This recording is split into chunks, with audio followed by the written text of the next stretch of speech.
चला लक्ष द्या, कोणत्याही संख्येला 5 ने गुणायचे, कोणत्याही संख्येला 5 ने गुणायचे, ते पण चुटकीसरशी, झटक्यात, चटकन पटकन करायचं बघा. कोणत्याही संख्येला 5 ने गुणलं की एका स्थानी 0 तरी येतो, नाहीतर 5 तरी येतो. मग हेच 2 नियम आपण इथं बघणार आहोत. जेव्हा आपण समसंख्येला 5 ने गुणतो, कोणत्याही समसंख्येला 5 ने गुणतो, तेव्हा काय करायचं बघा. शेवटी लिहायचा 0. समसंख्या असेल तर 48 च्या निम्मे करायचे. किती आले? 24. बघा झाला गुणाकार. कसा झाला? चटकन. 48 गुणिले 5 बरोबर 240. करून बघा वाटलं तर वही बरोबर आहे का. आता सांगा तुम्ही 246 चे कोण सांगते? आधी काय लिहायचं शेवटी? 0 बरोबर. आणि 246 च्या निम्मे किती आले? 123. झालं का नाही? सुटकी सरशी. आता 826 ला 5 ने गुणायचे, शेवटी आणि 826 च्या निम्मे 413. Very good. हुशार राहू तुम्ही, पटापटा करताय. आता सम झालं.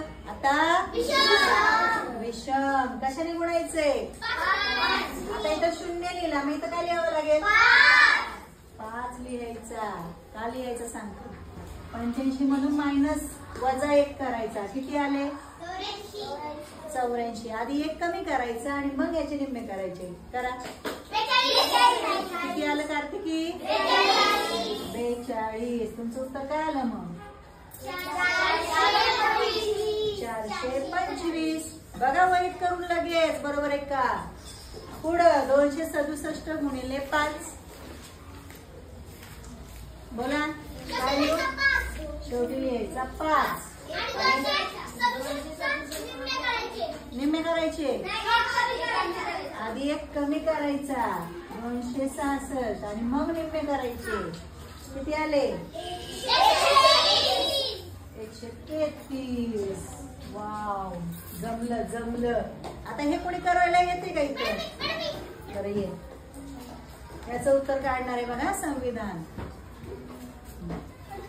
आधी काय लिहायचे? आधी 5 लिहायचे. 5 लिहिलं ना, त्याच्यातून 1 मायनस करायचा, वजा करायचा. वजा करायचा. राहिला 1 नाही, हे सगळं मिळून बघ.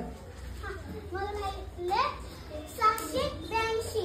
782 चे निम्मे करायचे.